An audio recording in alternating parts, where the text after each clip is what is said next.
Wasp.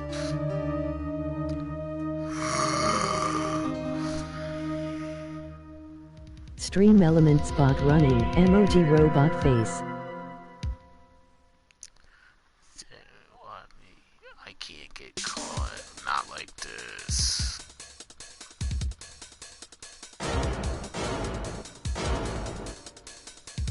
Someone like him. I'll make it look like he did it.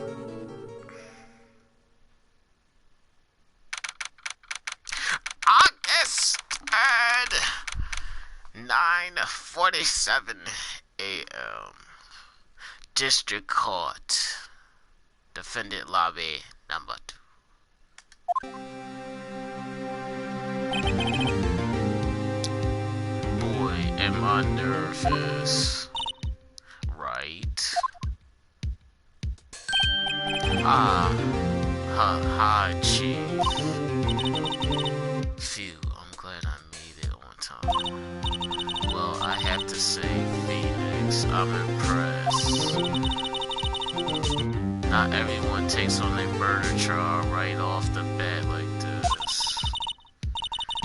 It says a lot about you and your client as well.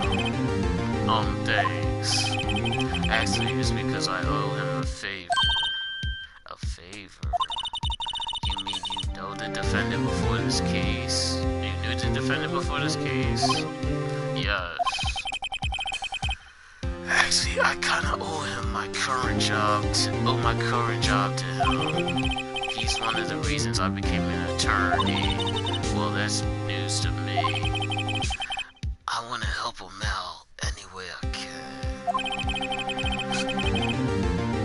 I just really wanna help him. I owe him that. I just really wanna help him. I owe him that much. It's over. My life, everything is all over. Is that your client screaming over there? Yeah, it's him. Death, despair, oh. I'm gonna do it. I'm gonna die. It sounds like he wants to die. Yeah. Sigh. Nick! Hey there, Larry. Dude, I'm so guilty. Tell them I'm guilty. Give me the death sentence. I ain't afraid to die. What? What's wrong, Larry? Oh, it's all over. I'm finished. I can't live in a world without her. I can't. Who took her away from me, Nick? Who did this? Aw, Nick, you gotta tell me who took my baby away. The person responsible for your girlfriend's death? The newspaper says it was you.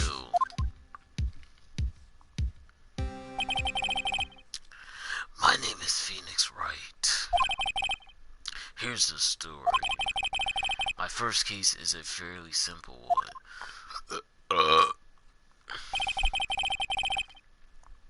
Excuse me. A young woman was killed in her apartment. The guy they arrested was unlucky sap dating her. Larry Butts, my best friend since grade school. Our school had a saying, when something smells, it's usually the butts.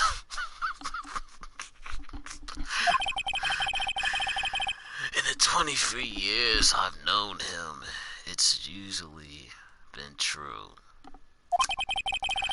He has a knack for getting himself into trouble. One thing I can say though, it's usually not his fault. He just has terrible luck. But I know better than anyone. That's that he's a good guy at heart. That I owe him one, which is why I took the case to clear his name. And that's just what I'm going to do.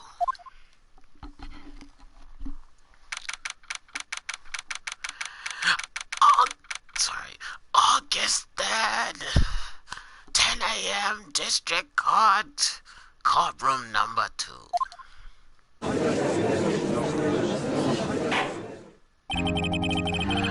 Court is now in session for the trial of Mr. Larry Butts.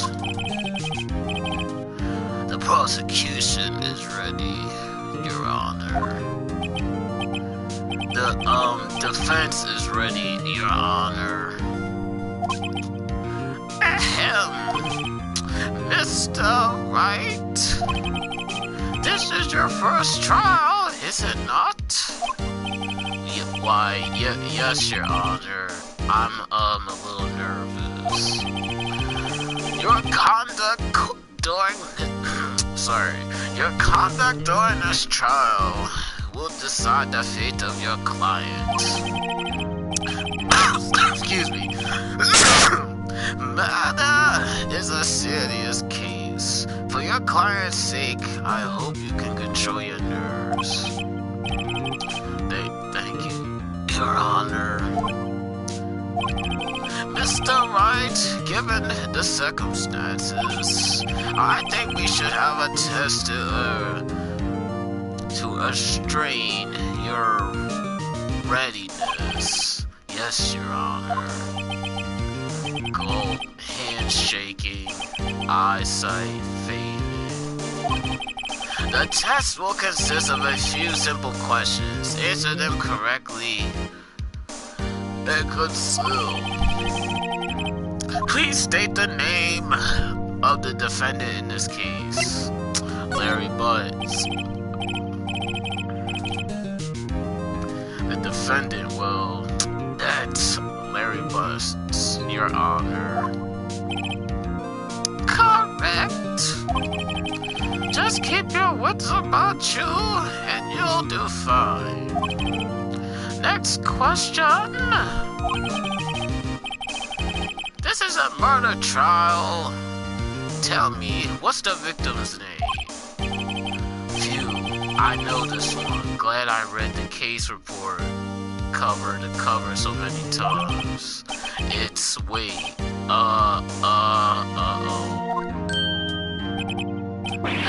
No way, I forgot. I'm drawing a total blank here. Phoenix, are you absolutely sure you're up to this? You don't even know the victim's name? Oh, the victim. Oh, of course, I know the victim's name. I just forgot temporarily. I think I feel a margin coming on. Look, the victim name is listed in the court record. Just press R1 to check it at any time, okay? Remember to check it often. Do it for me, please. I'm begging you. Mr. Wright, who is the victim's name? Alright, court record. Sydney.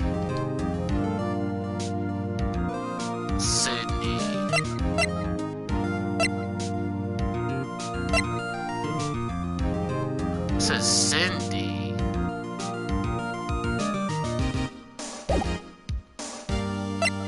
Cindy something.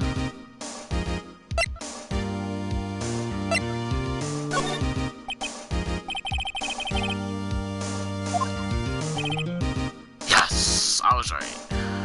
Cindy Stone. Correct. Now tell me, what was the cause of death? She died because she was hit with a blunt object. She was struck once by a blunt object. Correct. You've answered all my questions. I have no reason why we shouldn't proceed. much more relaxed, Mr. Wright. Good for you. Thank you, Your Honor, because I don't feel relaxed, that's for sure. Well then. First, a question for the prosecution. Mr. Payne? Yes, Your Honor. As Mr. Wright has just told us, the victim was struck with a blunt object. Would you explain to the court just what the object was? The murder weapon was this statue of the thinker. It was found laying on the floor next to the victim. I see.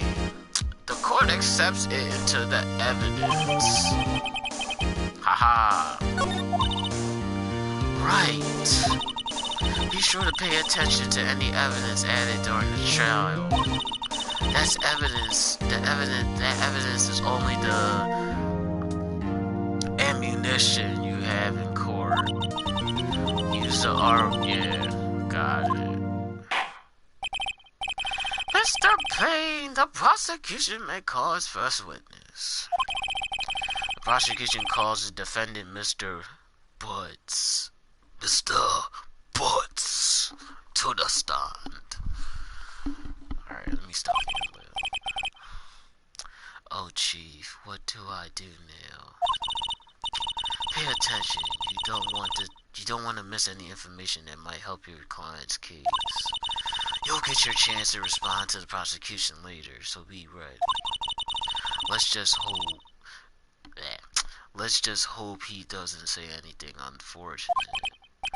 Oh, Larry gets excited easily. This could be bad.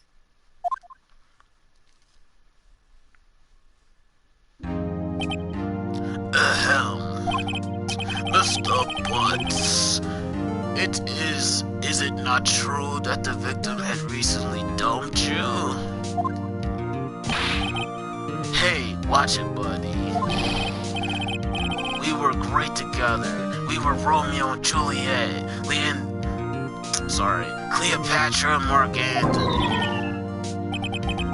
Didn't they all die? I wasn't dumped. She just wasn't taking my phone calls, or seeing me ever. What's it to you anyway? Mr. Butts, what you described is generally what we mean by dumped. In fact, she had completely abandoned you and was seeing other men. She had just returned from overseas with one of them the day before the murder. Oh, hey, what you mean? One of them?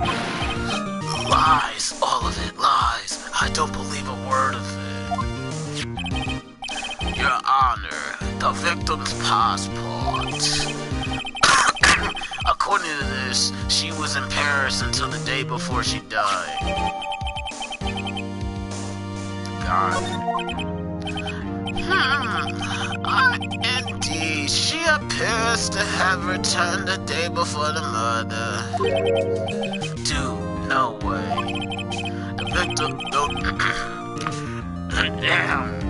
The victim was a model, but did not have a large income. It appears that she had several sugar daddies.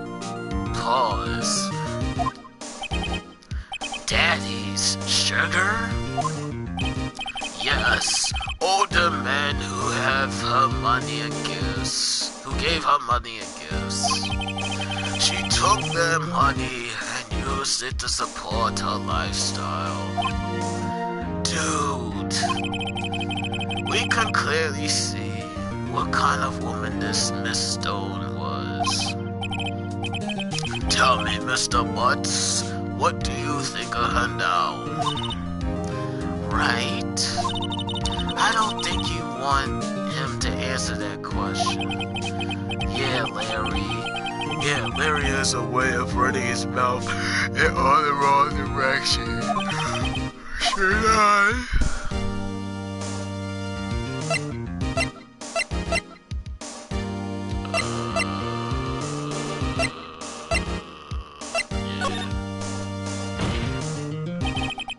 My client has no idea the victim was seeing other men. That question is irrelevant in this case. Oof, witness. Gotcha. Dude, Nick, what you mean, irrelevant? That's cheating, she-dog. That cheating, she-dog. I'm gonna die. I'm just gonna drop dead.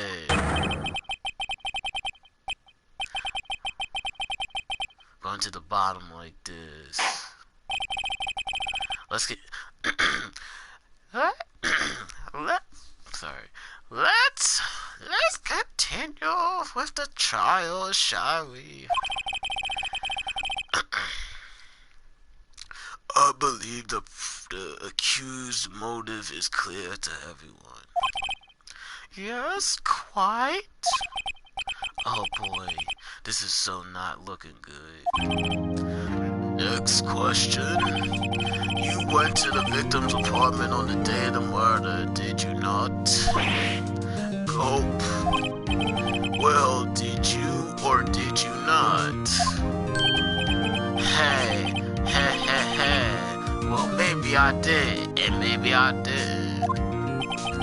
Uh-oh, he went. What do I do?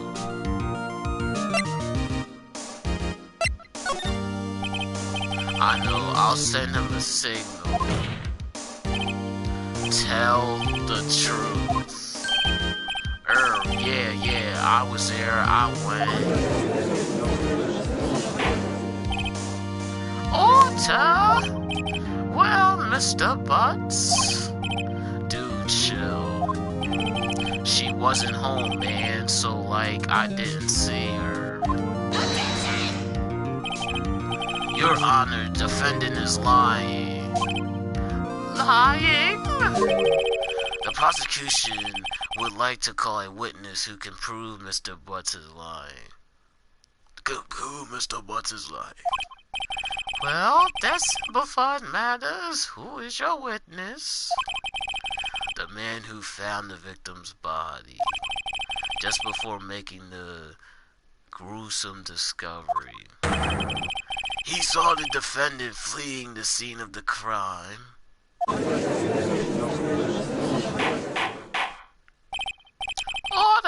Order in the court.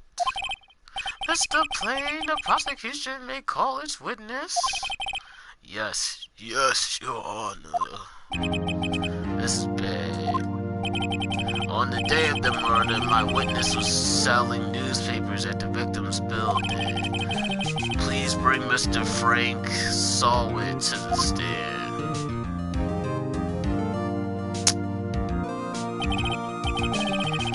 Mr. Sawit, you sell newspaper subscriptions, is that correct? Oh yes, newspapers, yes. Mr. Sawit, you may proceed with your testimony.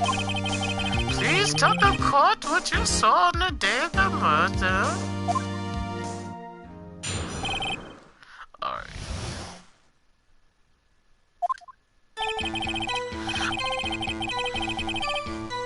I was going door to door selling subscriptions when I saw a man fleeing an apartment.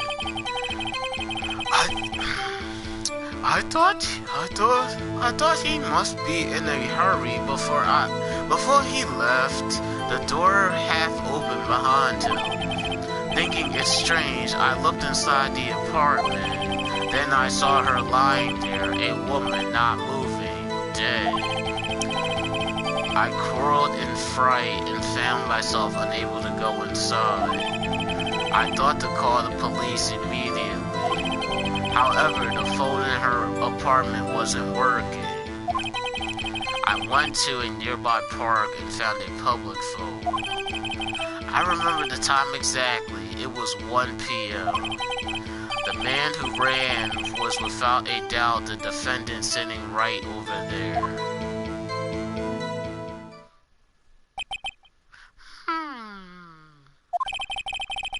Larry, why didn't you tell the truth? I can't defend you against a testimony like that. Innocently, why wasn't the phone in the victim's apartment working? Your Honor, at the time of the murder, there was a blackout in the building. Aren't phones supposed to work during a blackout? Yes, Your Honor. However, some cordless phones do not function normally. Pause. The phone that Mr. Sawwitz used was one of those. Your Honor, I have a record of the blackout for your personal.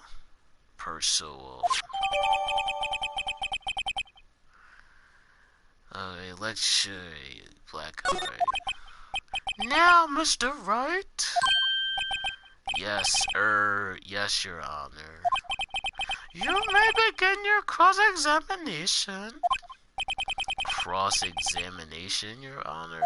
Alright, Wright, this is it, the real deal. What exactly am I supposed to do? Why, you exposed the lies in the testimony the witness just gave. Lies? What? He was lying?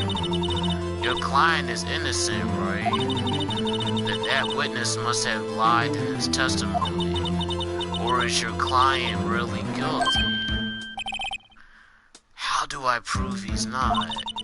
You hold the key in the evidence. It's in the evidence. Compare the witness's testimony to the evidence at hand. There's bound to be a constriction in there. First, find contractions between the court record and the witness's statement. Then, once you found the... Okay. Present it and rub it in the witness's face. Okay. Open the court record with the... Okay.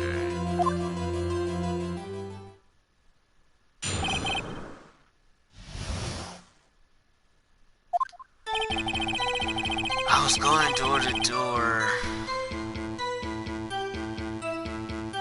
I was going door to door selling subscriptions when I saw a man fleeing the apartment.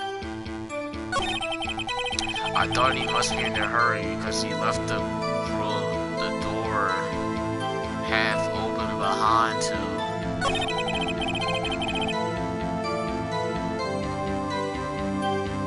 Thinking it was strange, I looked inside the apartment. Then I saw a lying dude.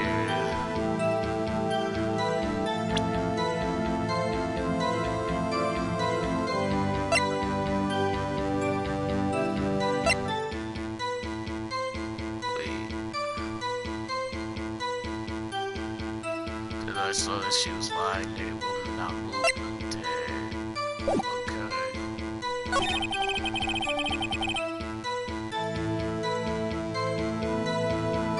Found yourself unable to go inside.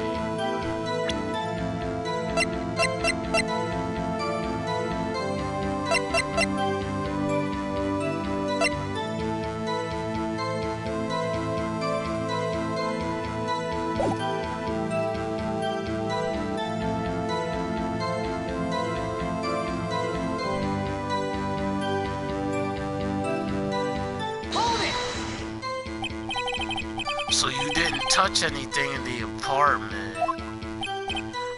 Yes, I mean, no, nothing. Okay, what happened next? I thought to call the police immediately. You thought to call the police? Does that mean you didn't actually call them? Please, listen to the rest of the testimony. Please, listen to the rest of the testimony. You thought to call the police. What happened next? However, the phone in the apartment was not working. The phone in her apartment wasn't working? Yes, I mean, no, it wasn't, right? Oh, I got him. But you said you didn't go into the apartment, or did you? Oh, that, I explained that. There was a cordless phone on the shelf in the entranceway. I reached inside and tried using that to call. And that phone wasn't working, correct? What happened next? I went to a nearby park. Why use a public phone? Well, you see, I didn't have a cell phone. Being in the middle of the afternoon, there was no answer at the nearby apartments. Oh, alright. What time did you call again?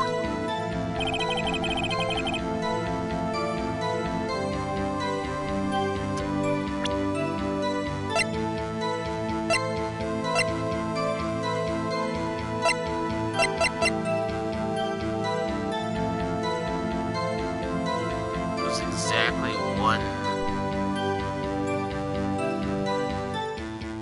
p.m. 1 p.m.? Are you certain? Yes, absolutely. He seems really confident. 1 p.m.? Right, doesn't that seem strange to you? Present some evidence to contradict to.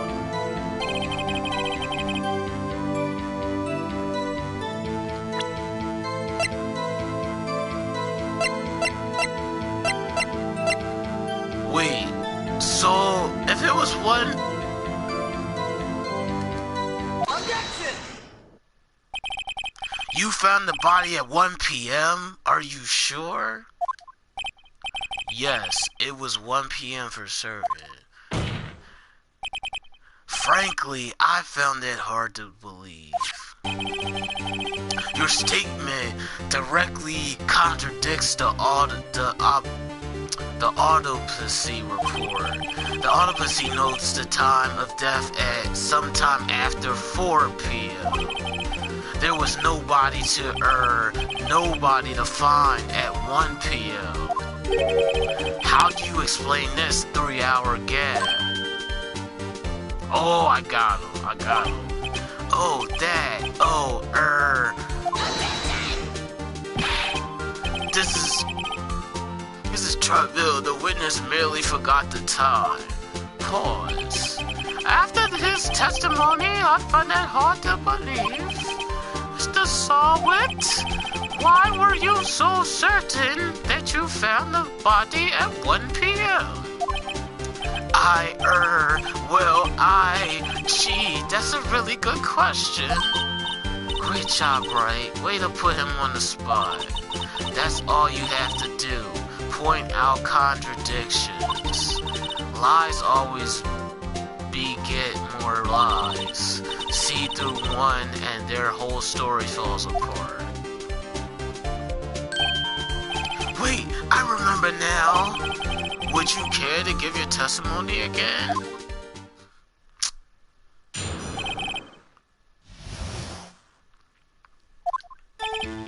You see, when I found the body, I heard the time. There was a voice saying the time. It was probably coming from the television. Oh, but it was 3 hours off, wasn't it? I guess the victim must have been watching a video of a tape program. That's why I thought it was 1 p.m. Terribly sorry about the misunderstanding. Wait. I see. You heard a voice saying the time on a taped program. Mr. Wright, you may cross-explain the witness. Right. You know what to do. I've got this one.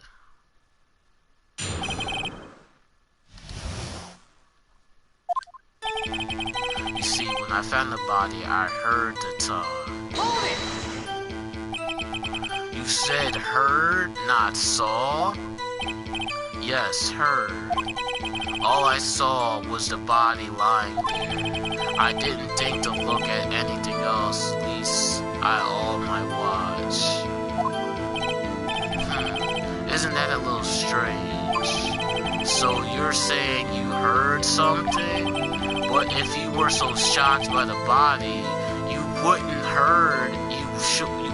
hear anything at all. The witness did say he actually heard the tongue. It's ridiculous to suggest he wasn't here. What? I have to agree with the prosecution. Witness, continue your testimony.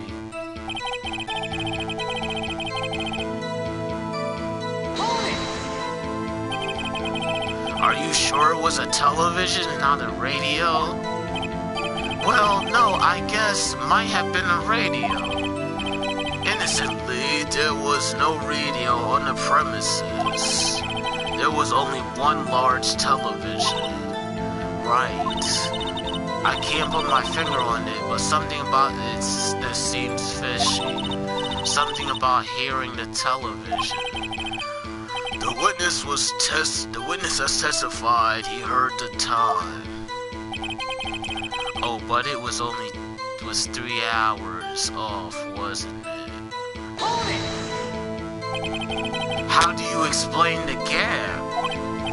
Well, witness, can you explain this? I guess the victim must have been watching a TV. Hold it! A video?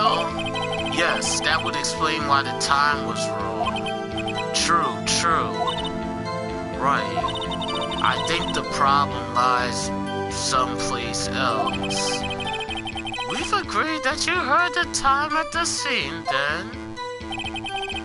That's why I thought it was 1 p.m. Terribly sorry about misunderstanding.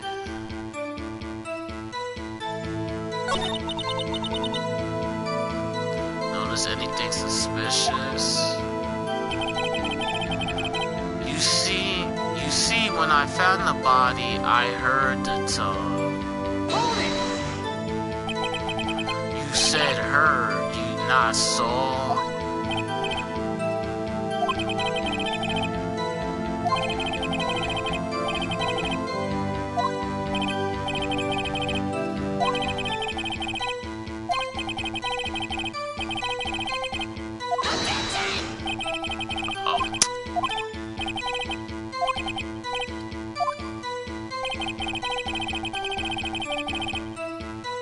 Wait, there was a voice saying the time. It was probably coming from the television.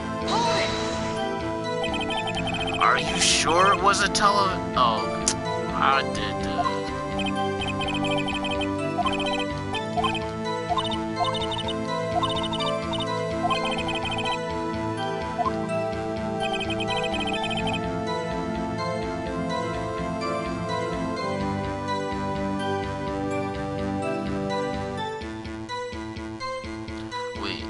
But it was 3 hours off. Oh, I did that.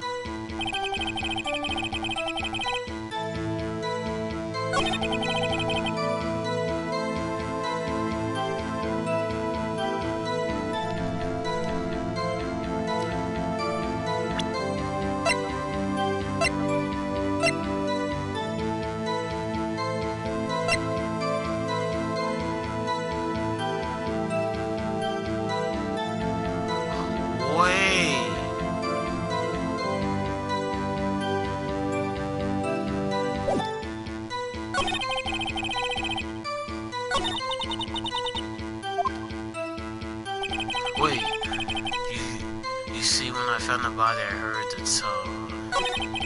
There was a voice saying that the property was coming from.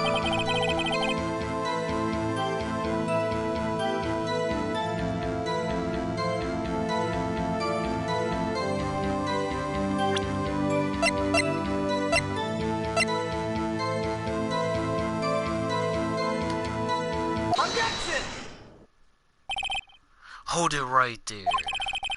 The prosecution has said there was a blackout at the time of the discovery. And this record proves it. Oh, got him. You couldn't have heard a television or a video. Well, the defense has a point. Do you have an explanation for this, Mr. Solwit? No, I found it quite puzzling myself, quite. Well, wait, I remember now. Well, Mr. Solwit, the court would prefer to hear an accurate testimony from the very beginning. These construct corrections are harming your credibility. You seem rather distraught.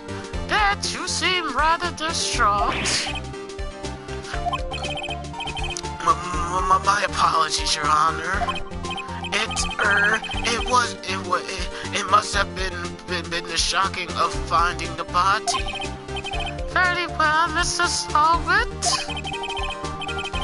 Let's hear your testimony once more, please.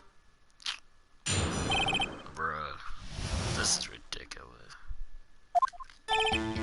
Actually, I didn't hear the time. I saw it. There was a table clock in the apartment, wasn't there? Yeah, the murder weapon. The killer used it to hit the victim. That must have been what I saw. You saw a clock? I guess that would explain it. The defense may cross-examine the witness. Gladly. Oh, I got his behind you. Actually, I didn't hear the time. I saw it. That strikes me as a very suspicious mistake. Yes, I can see how you'd be a little doubtful. I'm really sorry. I only just remembered that table clock. A table clock? There was a table clock in the apartment, wasn't there? A table clock? Was there a clock at the scene? This is the first I've heard of it. Yeah, the murder weapon. The killer used it to hit the victim. The murder weapon? Yes, the table clock that was used as a weapon. That's what I said. That's what I just said. Did you doze off in the middle of my testimony or something? Something's fishy here. That must have been what I saw. Why didn't you tell us that in the first place? I guess it just slipped my mind. I'm not really sure how it happened myself. The witness says he saw the table clock. End of story. Now find the contradictions.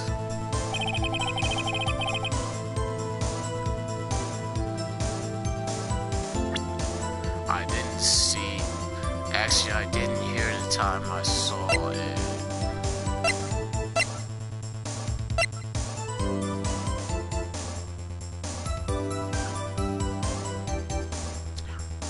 Objection! The evidence clearly reveals the contradiction in the statement, Your Honor. How exactly are your evidence and statements just now related? They aren't, are they? Dang it. Dang it. I don't think there wouldn't be any points with the judge.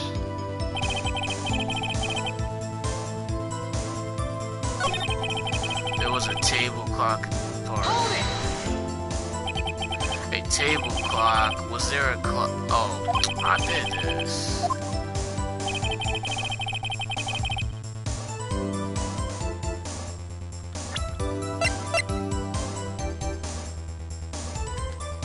Objection! Wait just a minute. Just a moment. The murder weapon wasn't a clock. It was this statue. Now, how is this supposed to be a clock? What? Why? You, with your objections and your evidence, just who do you think you are? Just answer the question, Mr. Solwit. Hey, I saw it there, okay? That's a clock. Your Honor, if I may. Yes, Mr. Plain? As the witness stated, the statue is indeed a clock. The neck is a switch. You just tilt it and it says the time out loud. It doesn't look like a clock. I submitted it as a statue. My apologies. I see. So the murder weapon was a table clock after all. Well, Mr. Wright, it appears that the witness testimony was correct. It's a clock. Do you have any problem with the testimony now? Yes. Your Honor, there is a gaping hole in this witness testimony. The only way he could have known the weapon was a clock is to hold it in his hand. Yet the witness testified that he never entered the apartment. Clearly a contradiction. Indeed. The witness knew it was a clock because he...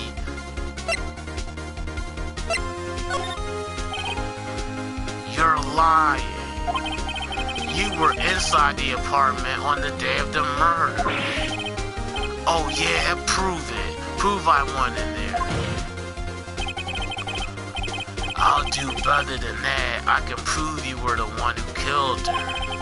You struck her with the clock, and the shock of the blow triggered the clock's voice.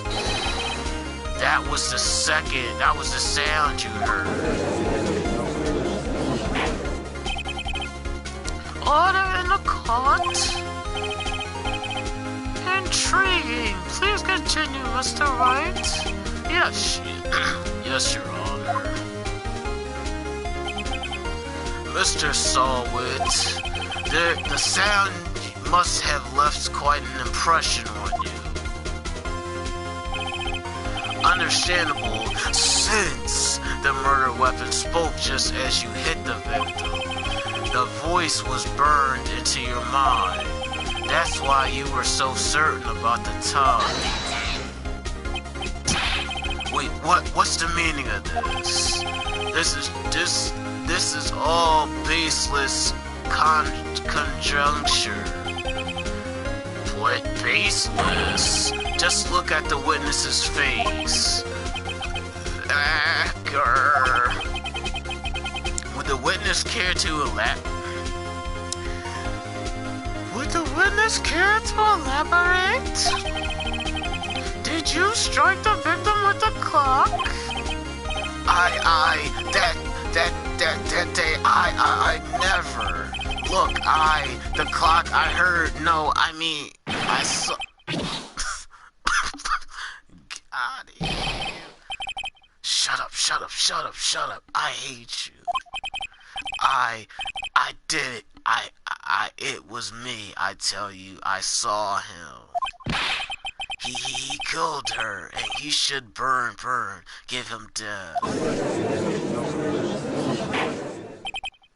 Order in the court, I say.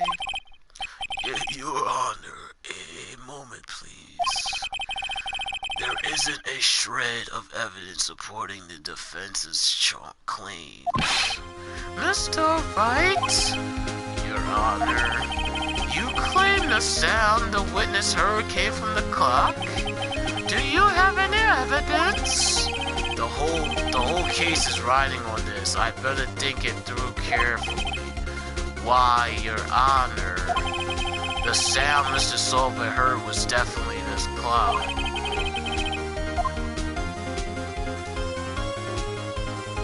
A fact which is clear if you simply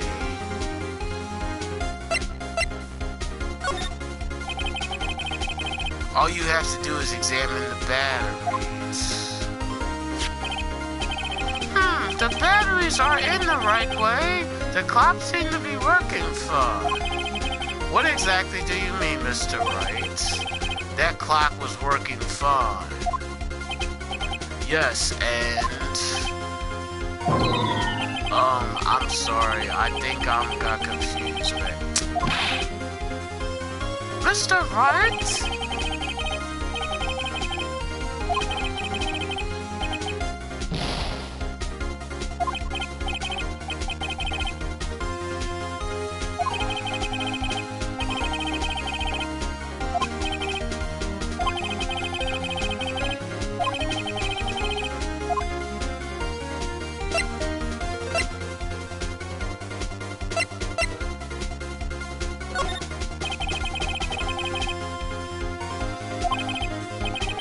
Honor, may I have the clock?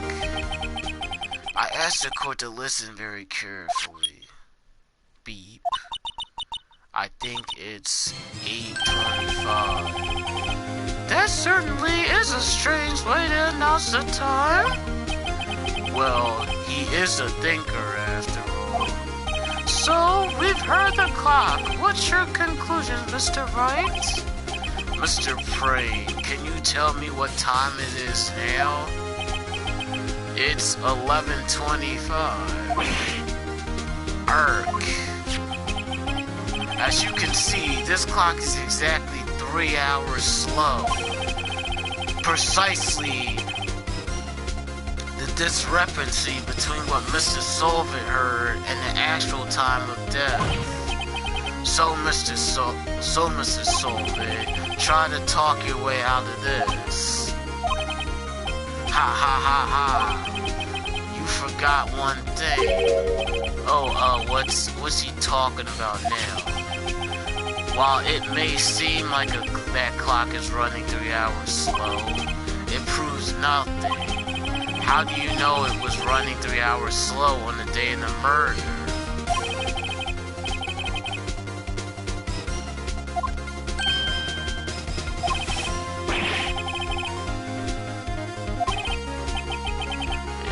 So cool. Mr. Wright, it seems like you lack the critical evidence to support your claim. Yes, Your Honor. This means I cannot let you contradict the witness. Unfortunately, this ends the cross-examination, Mr. Link Saul.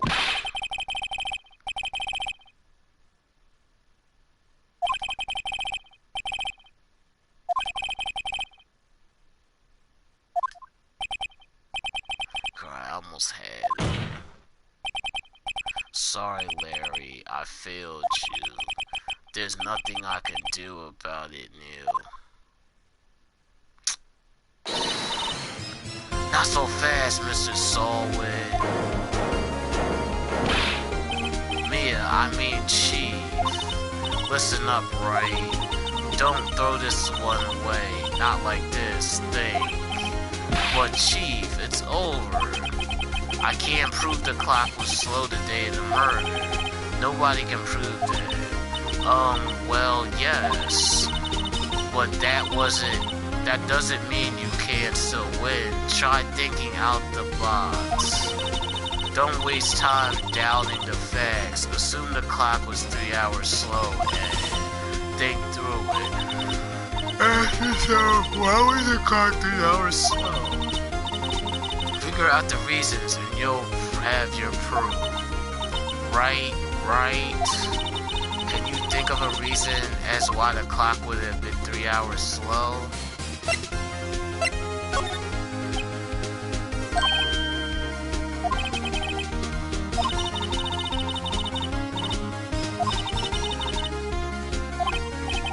Well, Mr. Wright, you said the clock was nearly running 3 hours slow the day of the murder. Have you found evidence to support this claim? Of course. This is a piece of evidence in the court record that proves my claim beyond refutation. Ah, tough words. Let's see you pull this one.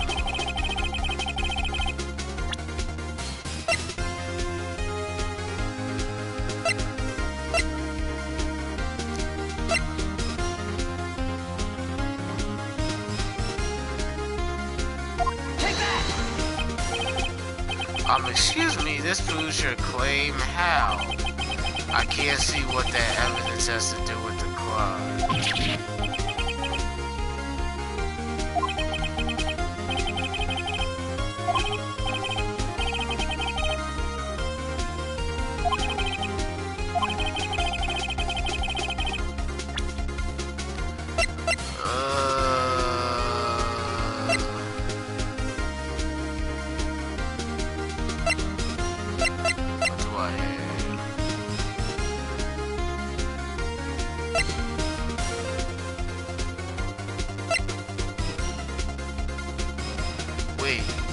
What do I have? Wait. Let's see.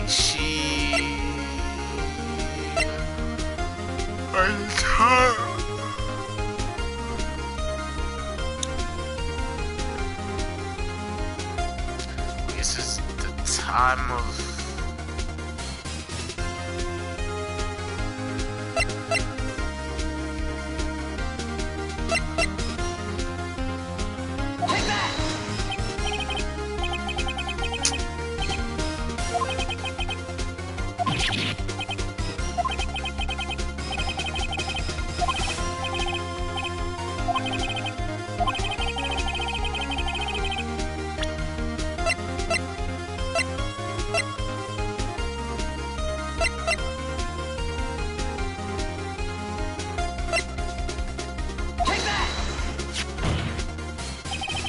Oh, there we go. The victim had just returned from home from aboard the day before the murder. As we all know, the time difference between here and Paris is 9 hours. When it's 4 p.m. here, it's 1 a.m. the next day there. The clock wasn't 3 hours slow, it was 9 hours fast. The victim hadn't reset her clock since returning home. That's why the time you heard when you struck her dead in the apartment was wrong. Proof enough for me, Mr. Saltwit, or should I say, Mr. Did It.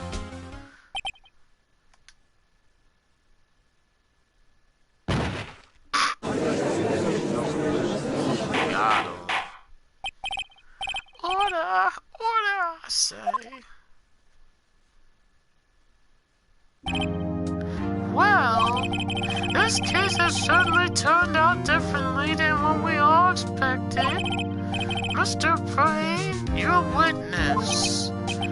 He was arrested and has been taken away, Your Honor. Very well. Mr. Wright? Yes, Your Honor. I have to say I'm impressed. I don't think I've ever seen someone complete a defense so quickly and find the true culprit at the same time. Thank you, Your Honor. At this point, this is only a formality, but this court finds the defendant, Mr. Larry Butts, not guilty. Let's go.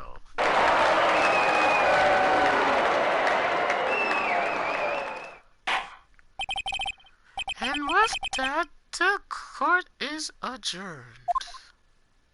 Hey, score one for your boy. It turns out that Frank Saltwit was a common burglar. He posed as a newspaper salesman to check and see when people were out of the house. That day, when Larry went to her apartment, the victim wasn't home. After he left, Mr. Saltwit let himself in to do his dirty work. While he was searching her place, the victim returned. Frustrated, Mr. Solwick grabbed the nearest blunt object he could find. The August 3rd, 2:32 p.m. District Court, Defendant Lobby number 2. Phew, I still can't believe we won. Right, good job in there. Congratulations. Thanks, Chief. I owe it all to you. Not at all, not at all. You fought your own battles in there.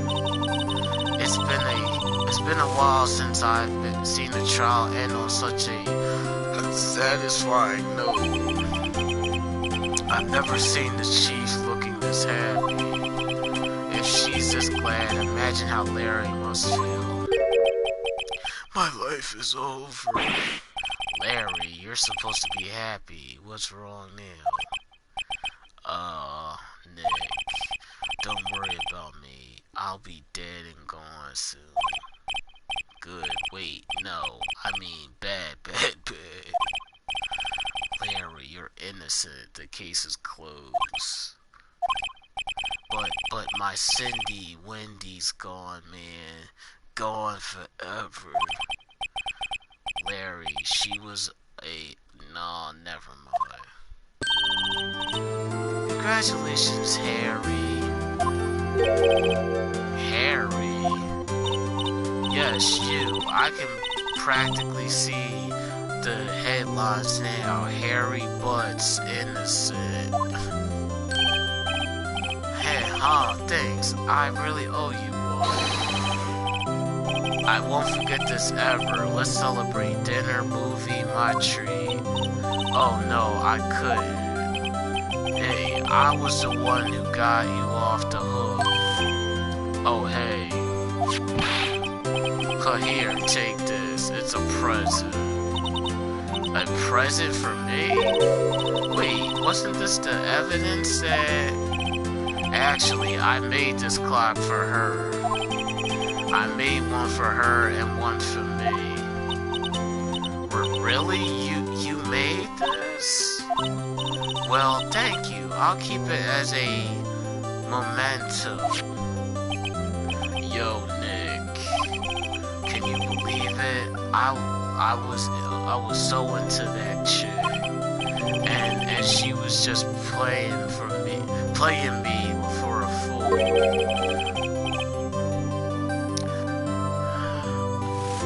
Don't that make you wanna just cry? Larry, are you so sure? Excuse me? I think she thought quite a lot of you in her own way. Nah, you don't gotta sympathize with me. It's okay. Oh, I'm not just sympathizing you. It's that right? Don't you have something to show your friend? Something that proves how she feels about him? Haha. Oh yeah, right. What the heck is she talking about?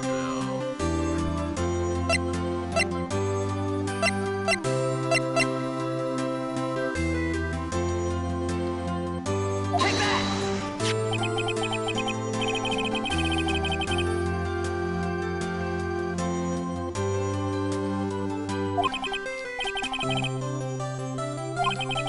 This is the clock you made for her, Larry. And she took it with her when she traveled. Whatever, she probably just needed a clock, that's all. You think so? It's a pretty heavy clock to take traveling. Well, make of what you will. Hey, Nick. I'm glad I asked you to be my lawyer. Really, I am. Thanks. Hope that made him feel a little bit better. Right? I hope you see the importance of evidence now. Also, hopefully you realize things change depending on how you look at them. People too. We never really knew if our clients are guilty or innocent. All we can do is believe in them. And in order to believe in them, you have to believe in yourself. Right? Listen, learn, grow strong. Never let go of what you believe in, never. Well, I think our work here is done. Shall we be off? Yeah, I guess so.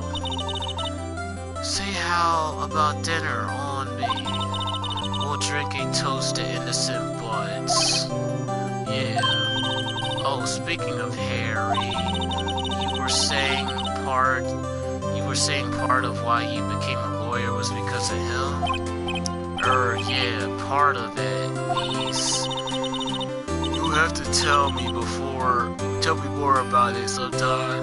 Maybe over a drink.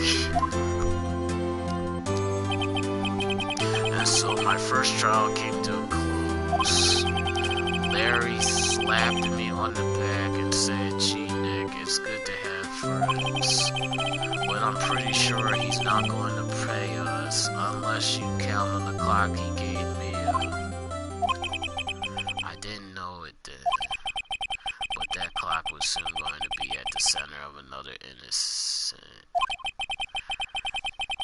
And my promise to tell the chief about me and Larry would be more promise that I wouldn't be able to keep.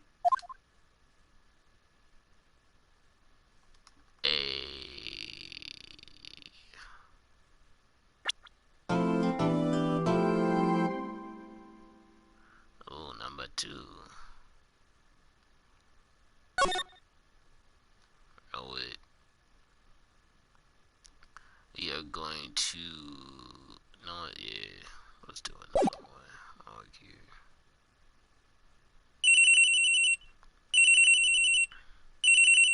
Bring. Beep. Hello, this is Maya. Hey Maya, it's me. Mia? What's up? You haven't called in a while. Sorry, I've been so busy. How have you been? Well, lonely, and it's all your fault. Nah, I'm just teasing.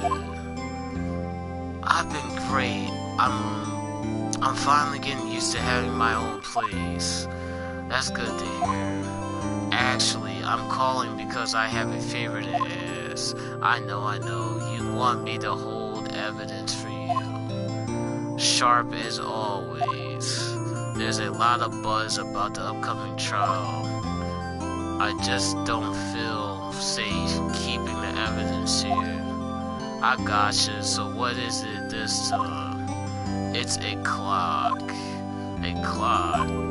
Yeah, it's made to look like the statue of the thinker, and it tells you the time. I thought you might like it. You always like toys. Hey, I'm not a little girl anymore, sis. Now, you know I'm just teasing. Oh, I should probably tell you, the clock isn't talking right now. Huh? It's not working? That's lame. I had to take the clockwork now, sorry. I put some papers inside it instead. Papers? Is that the evidence then? Well, there's a possibility that it might turn out that way, yes. Can you come by the office tonight, say 9, to pick it up? I'll be in a pre-trial meeting until then. Okay, sis, but I expect dinner or something good. Like burgers? I could really go for a good burger. Okay. We'll hit the usual joint. Alright, it's a deal. Okay, sis, see you soon. Yep, I'll be waiting, Maya. Beep. Conversation recorded. September 5th, 9:27 a.m.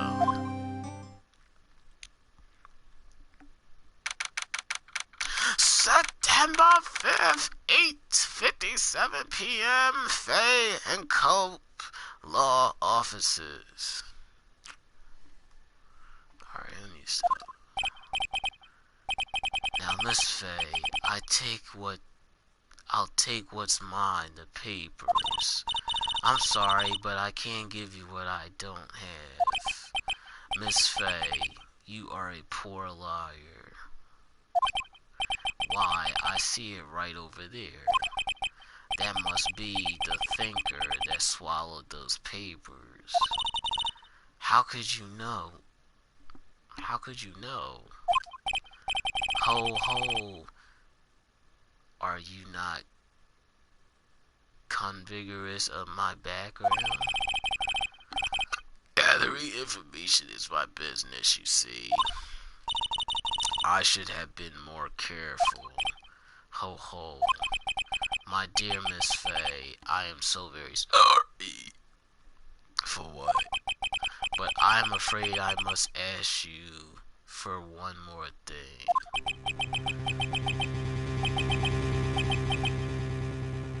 Your eternal silence. Farewell, Miss Fay. What?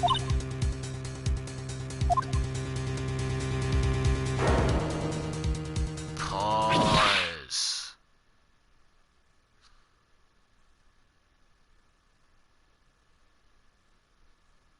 Red, white, blue.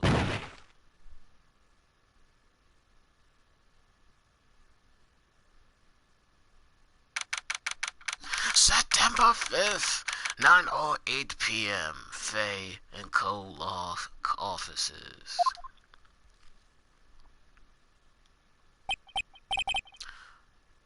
Oh ho, I'm late. Ah, that's strange. Guess the chief left without me.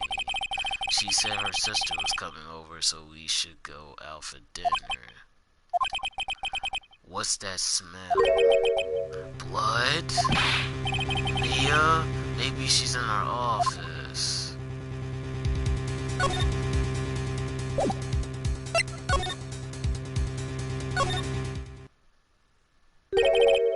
That smell, blood. Sob. Sis? Someone's there. Pause. Chief? Chief? Chief.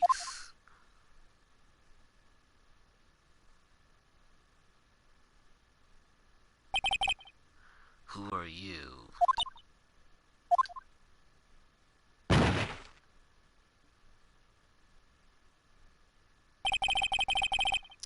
A strange girl dropped out cold. I left her lying on the office sofa. I went back to the chief where she lay under the window.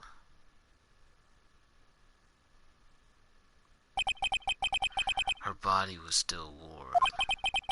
I could feel it when I held her shoulder. Then all too quickly it began to fade. Until finally she was cold.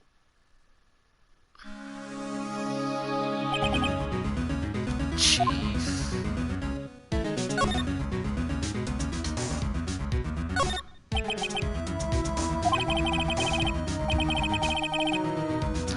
It's hard seeing her like this, but if there's any clues, she was struck on the head with a blunt object. She probably died instantly. The thinker lying next to her must have been a murder weapon. There was something glass shatters near the chief's body. Let the pieces of the glass light stand, lying broken in the back of the room. Nothing else that seems like a clue here. A piece of paper. It must have fallen from Mia's hand. What could it be?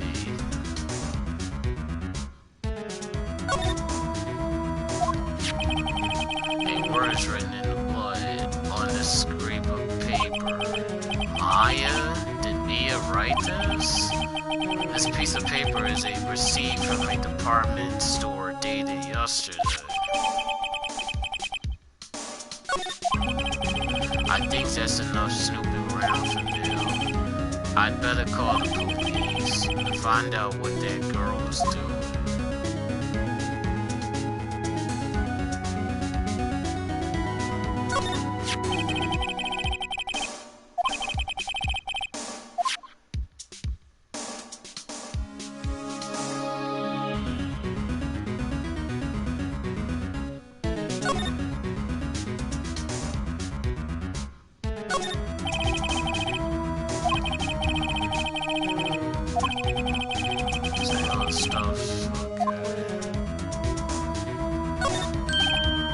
Right, I better call the police. That's funny. A few of the screws on this receiver are missing. It looks like someone was halfway through talking.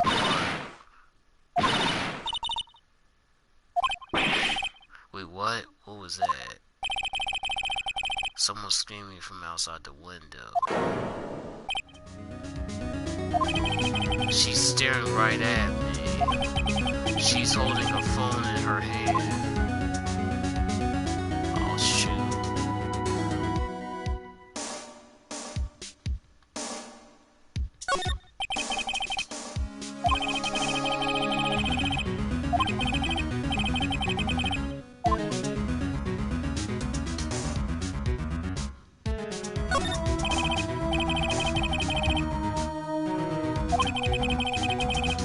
About all she used this PC was for an email. She picked up this ancient model at some garage sale for partially nothing.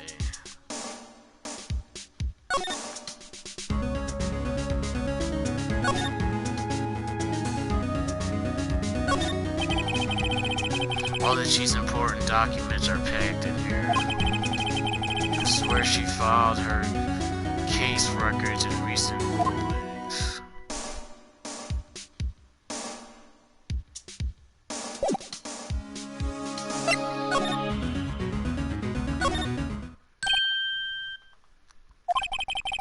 That girl just now, where'd she go? I put her right here on the sofa. Uh-oh, I hope she didn't run on me. Yikes. Don't scare me like that. Excuse me, but who are you? It's okay, I work here. Maya Fey. Maya Fey? Maya. So Mia was writing this girl's name. Maybe I should show her the receipt. I never thought there'd be a use for evidence like this outside the courtroom.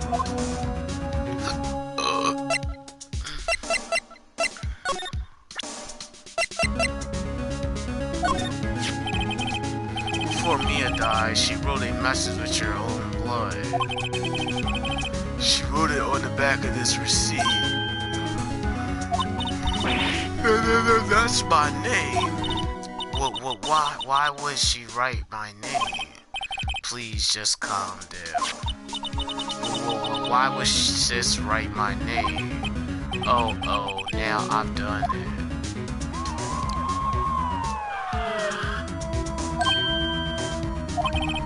The police? Sounds like they're coming this way.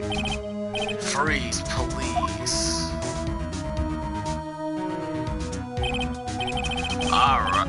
Alright, I'm Detective Dick Gumshoe. I'm Detective Dick Gumshoe, see? Gumshoe? What an odd name. We received a report from the building across the way, see? Got a person saying they saw a murderer. It must have been that woman or so. Anyway, I don't want either of you moving moving on with a 1HK. Great, just great.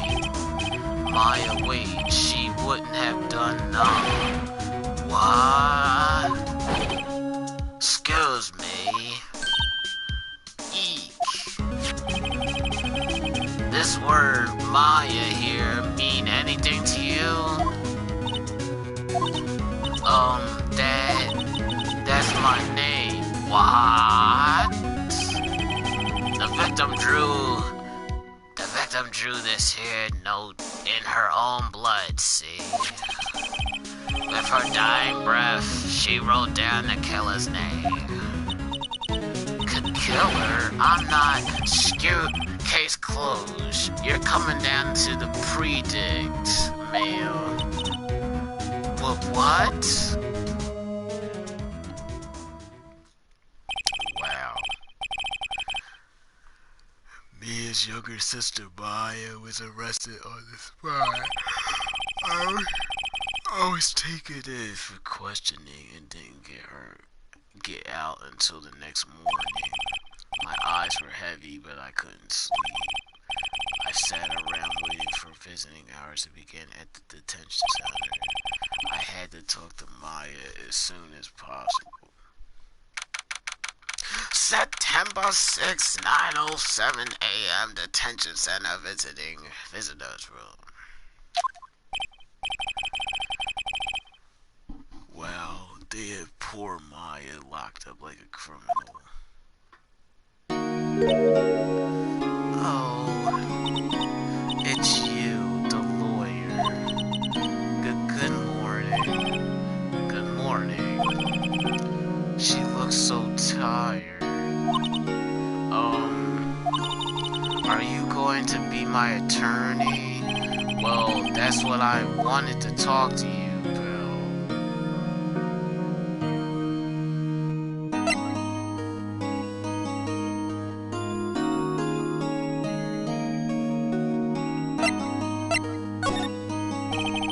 First things first, I better get her cheered up first. Yeah, of course I will cheer up. Really? What? Did I say the wrong thing? She looks sadder now. What's wrong? You don't think I can do it? No, no one could. Who would believe me? Even you, when you found me in the office, you looked at me like I had done it. Did I look at her like that? No, I never thought. It's okay. I understand. And I've also heard about you. Heard what? About me? I was talking to my sister on the phone the other day. Excuse me. Today was my junior partner's first time in court. Wow, really? How did that go? It was quite the scene. Honestly, I was on edge the whole time. It's been a while. So he crashed and burned? He's a genius. One of those strike fear into the hearts of evil types. The only thing he's lacking is experience. Sounds like it was fun. Well, I know who to go to if I ever get into trouble now. I don't know, Maya. I think you might want to wait. Give him 3 more years. That is, unless you want to be found guilty. That's what she said. I'm sorry. I didn't mean to insult you. Too late. No, it's okay. It's true, I guess. But at the same time, I can just sit by and watch. When I think of the person who did this to me, Mia, I know.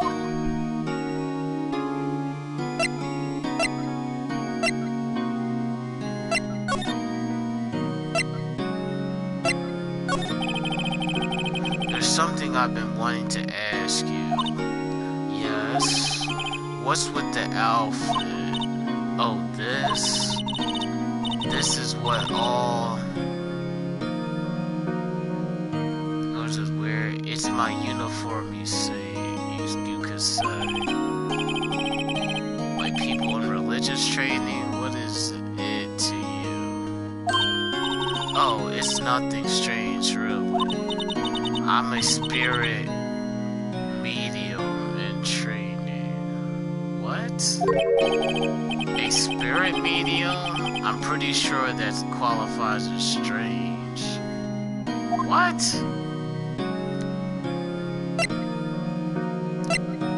Sure. A medium in training? That's right. The Faye family, especially the women, have always been very sensitive to the spirit world. Wait a second, you said the Faye family? So Mia was into this stuff too? Of course. She left the mountain to follow her career, she said. Her powers were first class too. What? I had no idea. Wait, what? So you're a real honest to good spirit medium with ESP and all that? Yes, in training. Well, can't you contact me a spirit? What? I'm sorry. We can just ask her who killed her. I'm sorry. I'm still in training. I couldn't do something on that level. I thought that would be too easy. So tell me, could you tell me about the day of the murder? Yes. Let's see, that morning I got a call from my sister. She wanted me to hold on to a piece of evidence for an upcoming trial. Evidence? Yes, that clock's shaped like the thinker. The one Larry made? How could that have been evidence in a case? Right, she said something about that. I remember. Do you want to hear it in her own voice? Her own voice? Yes. I'm pretty sure our conversation is on my cell phone. You recorded it. Yeah, I forgot how to delete those things. So you say you have a conversation with your sister on your cell phone? Let's hear it. Right. Oh, I just remembered that detective took my cell phone. Sorry. Oh, right, of course. Next time I see Detective Gumshoe, I'll ask him for it. I'll write you a note so you don't forget, okay? Sure, thanks.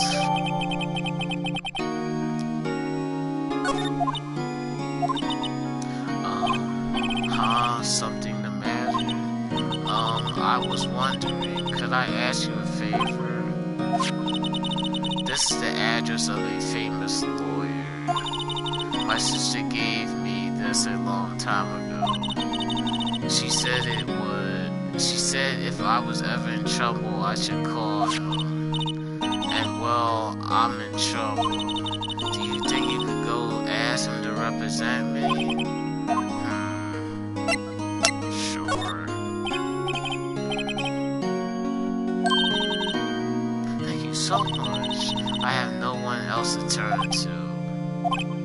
Say, what about your parents? I see. Don't worry, leave it to me.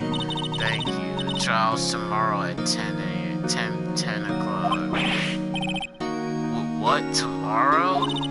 Tomorrow? What if this guy refuses? They told me that if if I don't find one, the state will pick an attorney to defend me. Well, when will that happen? They're giving me until 4 this afternoon, and visiting hours are almost up. I better hurry. Right, I'll be back.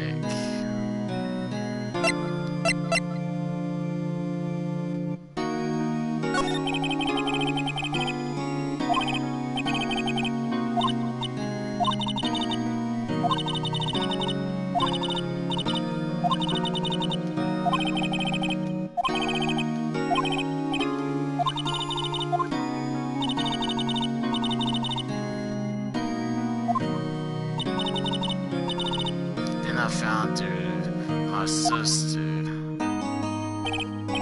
Thanks, Maya. That's all I need to hear for now.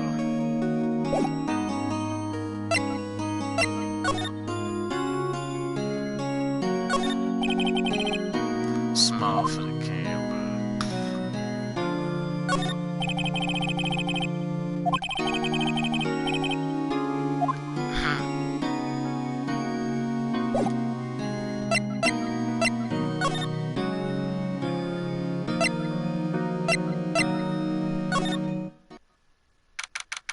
September 6th, Grossberg Law Offices.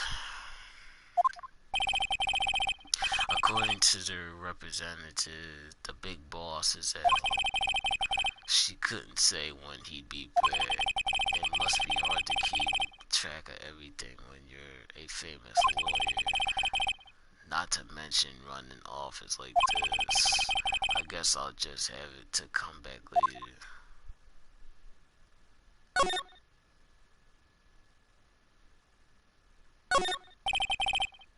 A table for clients. How's the case, and if it's not mistaken, they're lighters made of a solid gold. Even I can tell someone here has not got money to burn.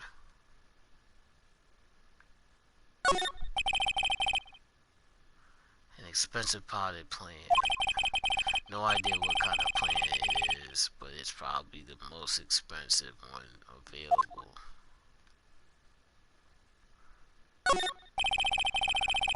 Expensive looking bookshelves filled with expensive books. Funny, they don't look like they've ever been read.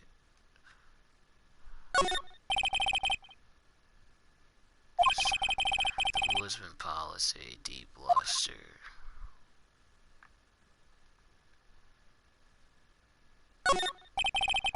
That painting has been bugging me ever since I stepped in here. The oil paint is so thick, it's practically giving me a stuffed nose. I'm sure the price is nothing to squeeze at either, for that matter.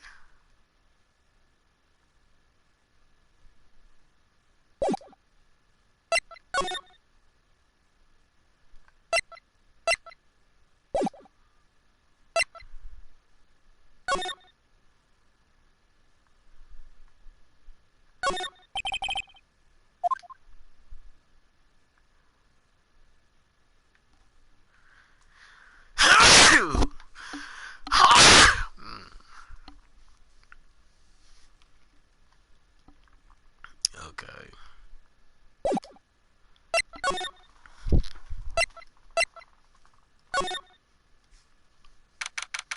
September 6th, Faye and Co. Law Offices. His office is filled with police officers. They're all busily searching for clues. Hey, you there. This is a crime scene, pal. No trespassing.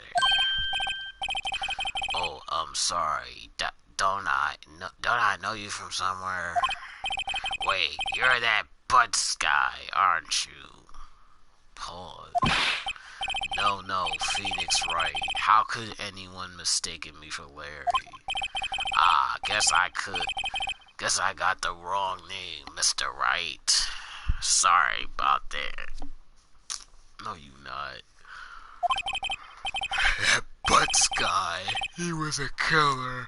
And you know killer, right? He was proven innocent. Right. And you are Detective Gumshoe. Oh yeah, Gumshoe, wasn't it? Dick Gumshoe. Right at your service. Hang on, that's Detective Gumshoe to you, pal. Anyway, got the name right. Get the name right. And don't go calling me Dick.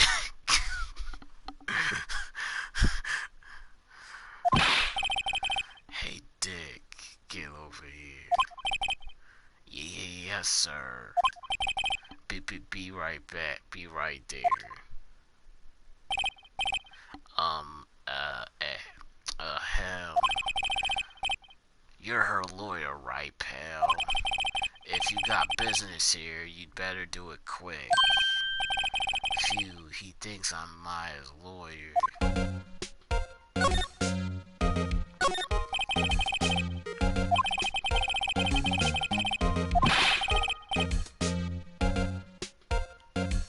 Score a line, scorch your pal. Who was that? An old movie poster. Apparently this was the first movie that Mia cried when she saw it. I have to check it out one of these days.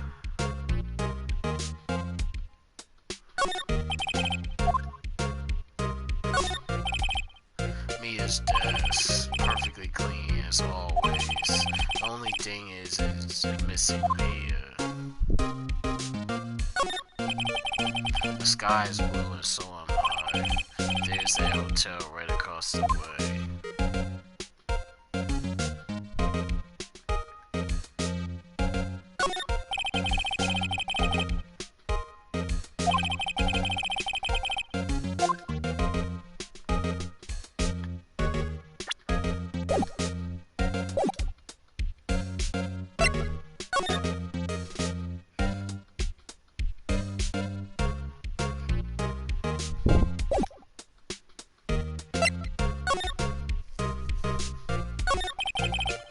About Miss Faye, did you do any autopsy?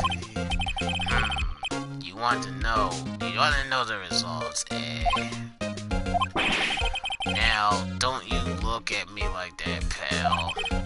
It's no use. She might have been your boss, but that doesn't mean you get any special treatment. Alright, you can see the report, but that's all. Gotcha. About Maya. Yeah, I'm looking forward to that trial. Sorry, pal, but this is one trial you ain't gonna win. Why? Why do you say that? The city's put Professor Edgeworth on the prosecution. Edgeworth? I'm sure you know what that means, you being a lawyer and all. Prosecutioner Edgeworth. That's right, pal. Mr. Miles Edgeworth himself. Wait, do you know him? Wait, do you know him? Don't you? I know him. He's a feared prosecutor. He doesn't feel pain and he doesn't feel remorse. He won't stop until he gets his guilty verdict. Don't talk about him that way. You make him barely sound human. Still, I'm afraid this pretty much decides the case. So, Ellsworth is on this one. He hasn't lost a case since he became prosecutor at the incredibly young age of 20. Of course, there are rumors of back alley deals and forged evidence. All I know for sure is that Ellsworth hates crime with an almost abnormal passion. I never imagined I'd be facing him so soon.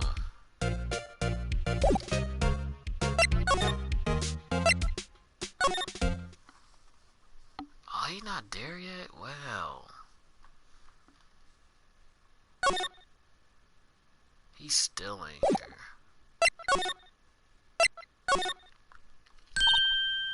Hey, what is it? Did you meet the lawyer? Sorry, I haven't seen him yet. I see. I better go see if I can find the elite lawyer she's talking about.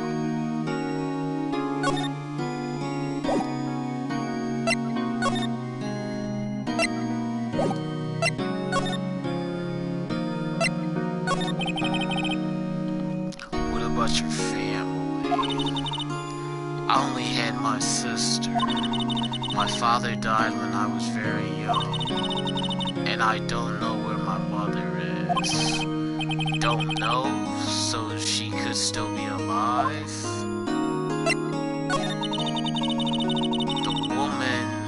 The women in my family have been mediums for generations. They say a lot of spiritual power runs in our blood. What? About 15 years ago, our family was involved in an incident. There was a man and he ruined our mother's life. Ruined? After that, she disappeared. Several years after that, my sister announced she would become a lawyer and she left the mountain. So you live by yourself? Yes, I've gotten used to it. Oh, also, I had to become independent or I would lose my powers. What? I feel bad for her and all by herself up on that mountain. So, who was this man who ruined your mother?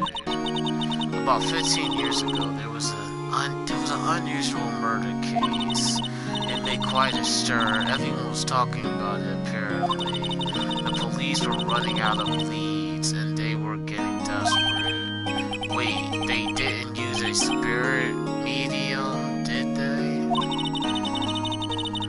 The police convinced my mother to try to contact the victim. What? How? Wow, so what happened? The case was resolved, we thought.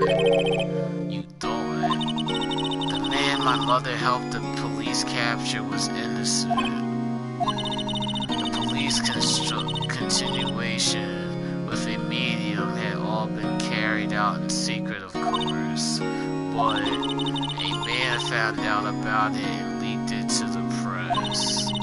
He told all the papers that my mother was a fraud, and the media jumped on it big time. My mother became the laughingstock of the nation. I see. Wow. Excuse me, wow.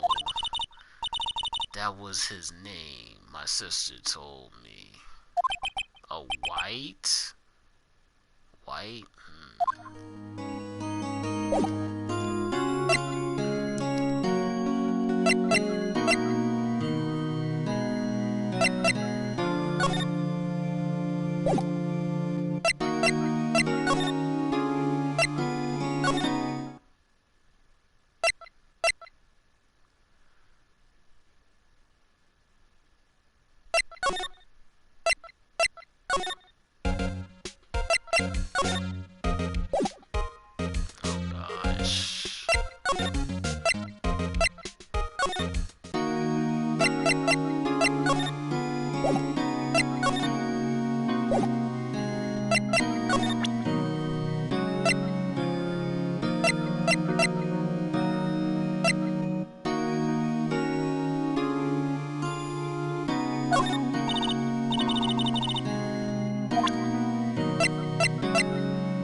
Why, you mean the one with my name on it? Any idea why she... Absolutely not. Do you trust me? I trust you. Why? Don't you think I did it? Don't you think I did it too? No, I don't. It's just a hunch, but that detective thinks I did it.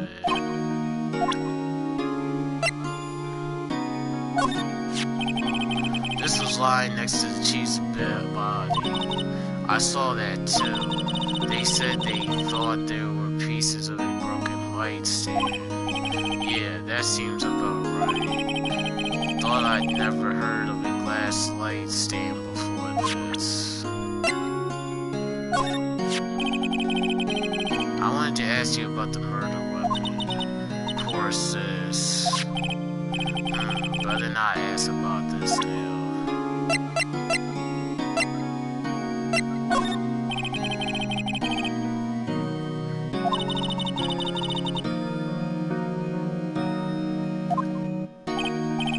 So Gumshoe took it. I'll have to try to get it back next time I see him.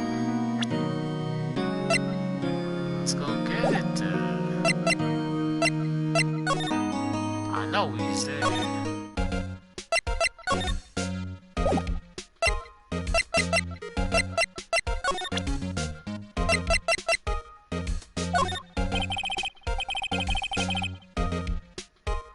I was wondering, did you see Maya Faye's cell phone?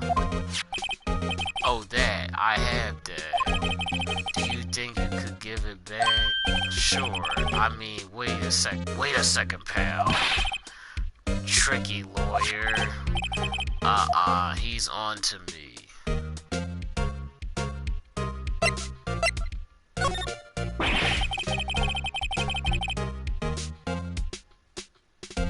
If I tell him why I wanted it, there's no way he'll give it to me. Something the matter? Oh no, it's just, detective.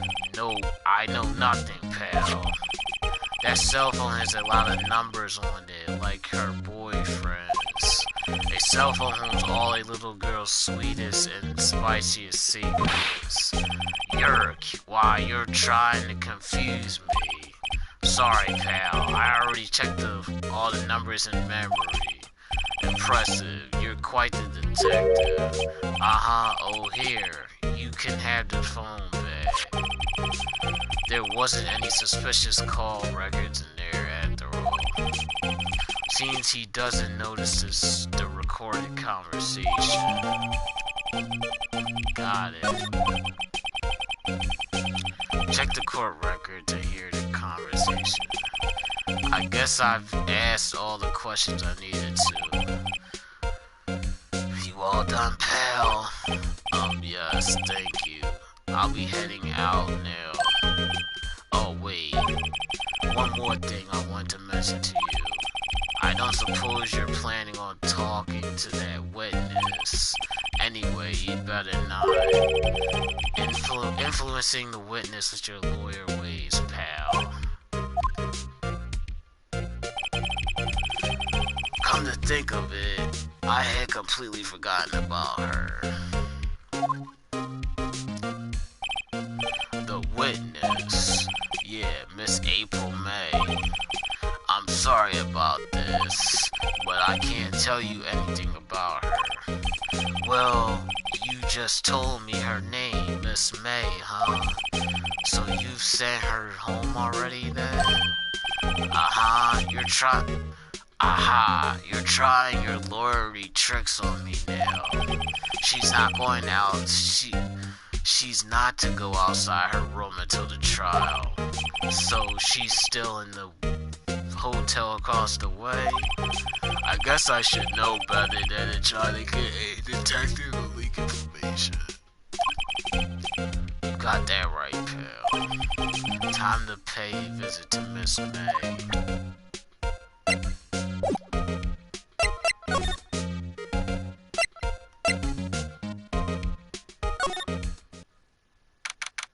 September 6th. Water Hotel Room 303.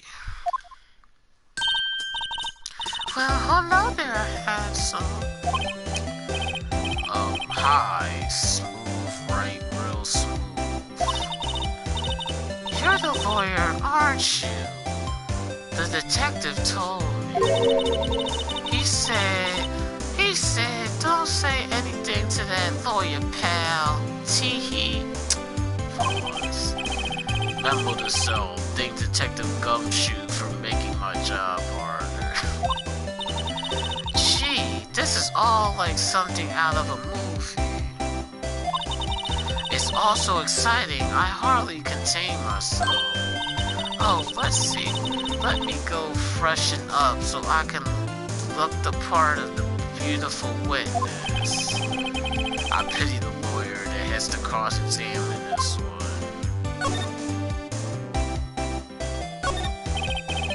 There's a screwdriver stuck in this drawer. I wonder what's inside.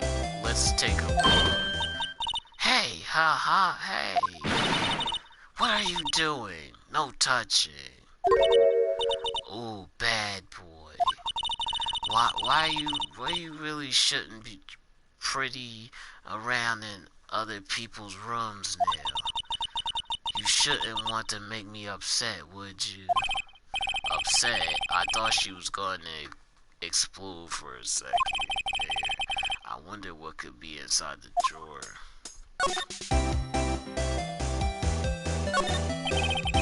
Flowers are fake and expected. I know some flowers are tools, but that's about the extortion of Florida.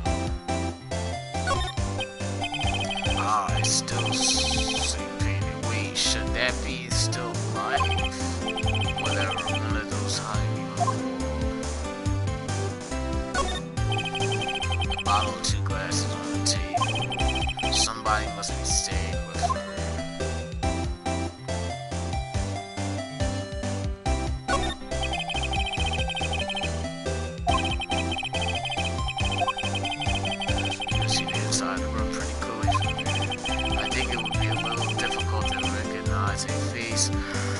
Station cell.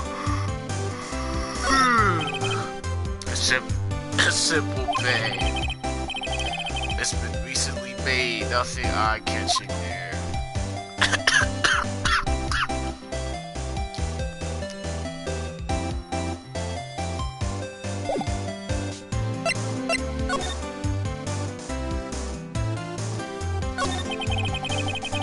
Do you think you could tell me something? I need more to describe what you observed at the time of the incident. Ooh, observe? Innocent? You sound just like a lawyer in the movies. I like a man with big vocabulary. Go better not encourage her. You know that thing that occurred upon happened the other day? The bad thing? What did you see? Alright. What did you see when it happened? I don't suppose you could tell me. I don't suppose you could tell me about it, pretty please. Let me see. Well, dream on. If you want to know, you'll just have to come to court tomorrow, Mr. Lawyer.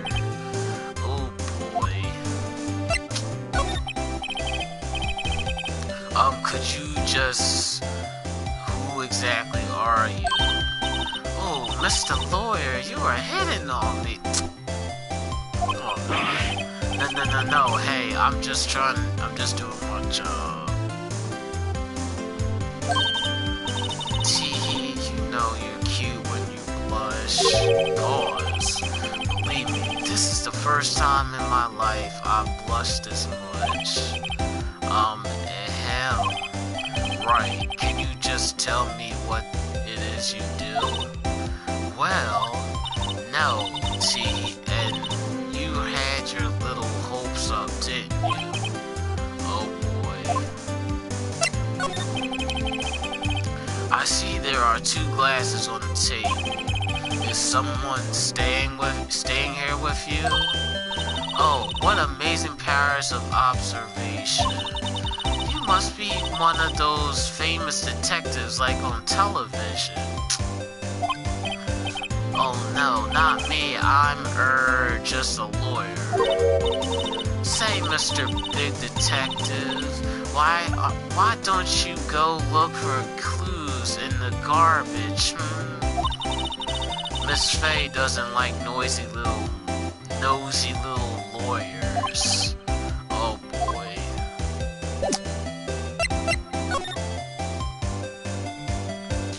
No, I found everything.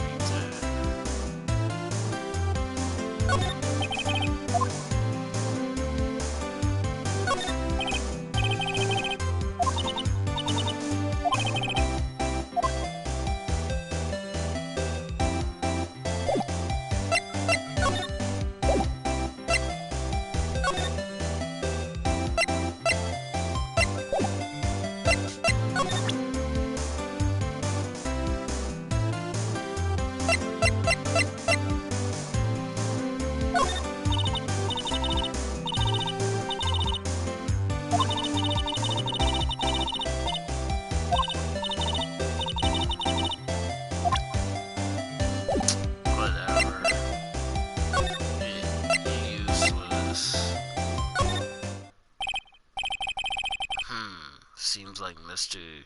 Grossberg is out. Well, maybe I should just wait here for him to come back. Ahem.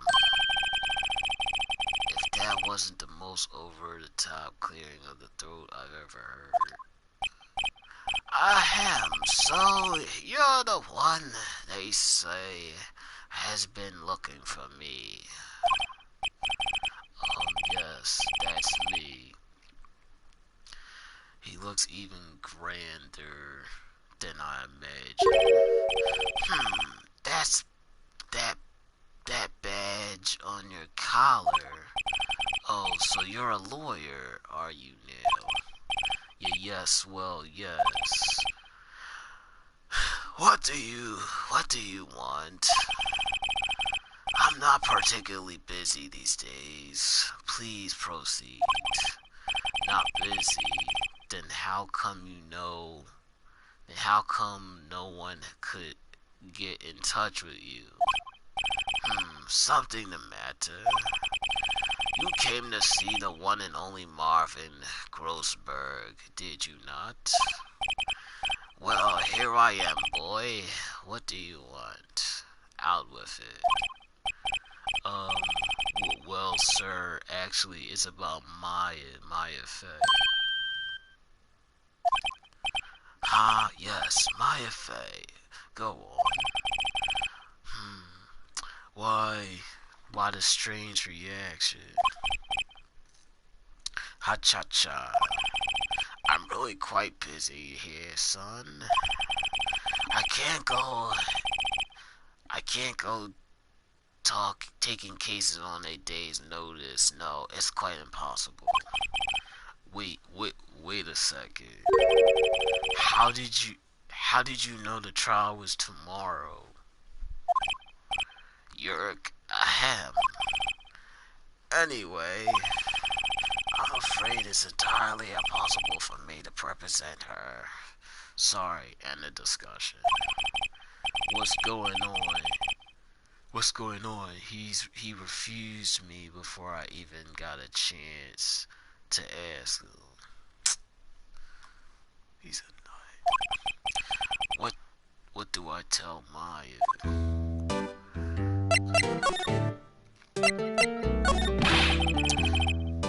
How can you just refuse like that? Please tell me why you won't take the case. Well, you see, it's just I'm busy, you see. But the client is Maya Faye's sister. Mayfaye's sister. Excuse me. Mia trusted you. She knew her sister would be in good hands. Yes, of course. I know that.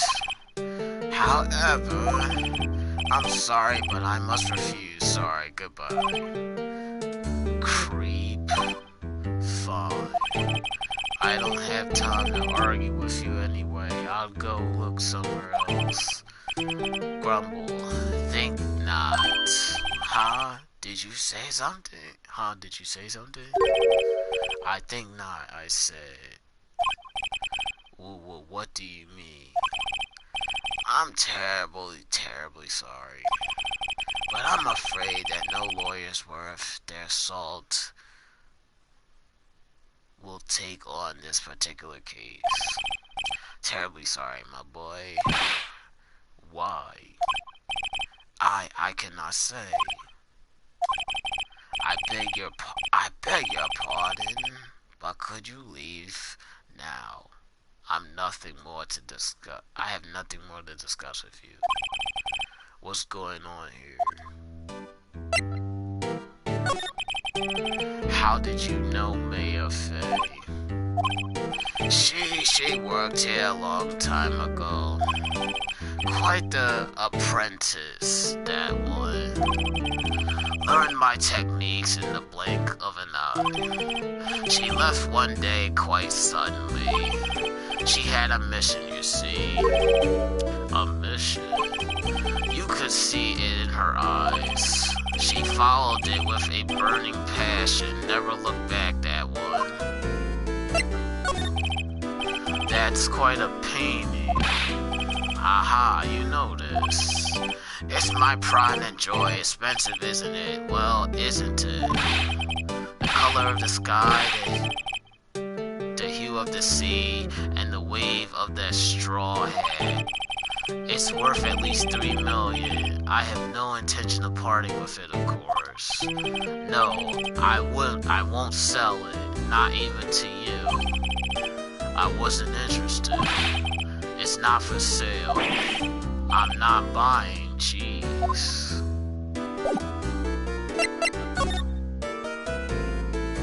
It's like, dang, it's so uptight, bro.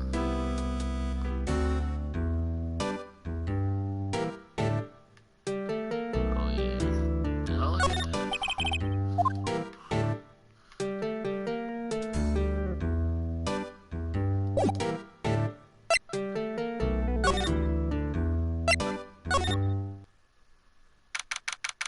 September 6th, 3:42 p.m. Detention Center, Village Road. Hiya. Oh, you're back. Did you find the lawyer? Well, what do I tell you? What do I tell her? Well, see, just be honest. I really don't think you should use that guy. He didn't seem healthy. He was all skin and bones. What really happened? You don't mean he refused to help? Yerp. I see. I've been abandoned then. Just a little longer now before the state-appointed lawyer comes, I guess. 4 p.m. Time's up. What should I do? Do I just leave her or go home? I made up my mind. I'm going to defend you whether you want me to or not. Why? Why? Well...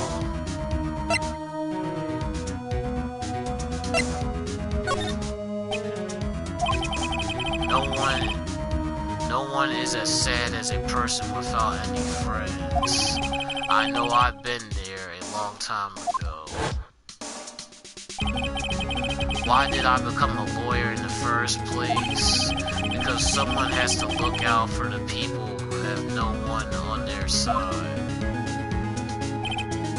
Maya, I won't abandon you. You can count on me. That's so kind of you.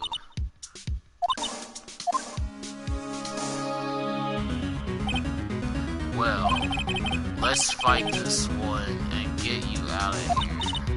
Right, thank you. Phew, she smiled at last. She looks like an entirely different person. One last question. You are innocent, right? Yes. And I trust you. So you trust me too, okay? It's a deal. So what next? There's something that's been bugging me. Just what was inside that strange woman's drawer? It was when I tried to look into the drawer that she got all defensive. There has to be something in there.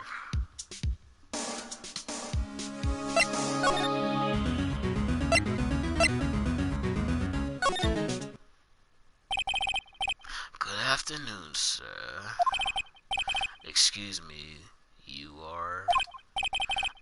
I beg your pardon, sir. I'm the bellhop of this establishment. At your service, sir. Alright. I've just come up to deliver room service, sir. Do you know where Miss May might be? I believe our guest, Miss May, is currently using the, facilities. If you've no, if, if no need of anything, I'll be taking my leave. Please, sir. Please stay as long as you like and chill. Yeah, excuse me, yeah. Wait, no, hey. Why does it seem like every time I come here I end up embarrassing myself? Wait, now's my chance to snoop around a bit. I almost forgot. God, wow. You came back quickly. Might I ask you to inform Miss May that there is a message for her? Please tell her that Mr. White, a Blue Corp, phoned. Oh, right, sure. Mr. White, a Blue Corp? Where have I heard that name? White. That was his name, my sister told me. White was the name of the guy who ruined Mia and Maya's mother. Could it be a coincidence?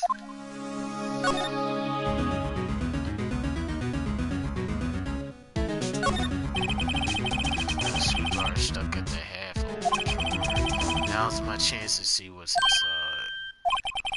What do we have here? A wire tape? What would a woman like her be doing with a thing like this? There is definitely something suspicious about this Miss May.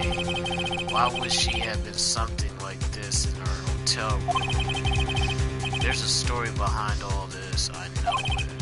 Alright, I'll be using this bit of evidence in tomorrow's trial, that's for sure. For Miss Maya's sake, I'll get to this woman's bottom. Wait, you know what I mean. Oh, bellhop, still here? Still there? Uh-oh, time to scram. I look forward to train going with you tomorrow, Miss May. In court.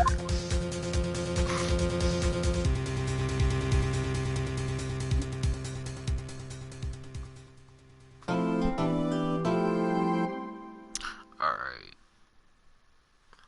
Gonna wrap this up. And thank y'all for watching. Make sure you like, share, subscribe, all that stuff. Peace.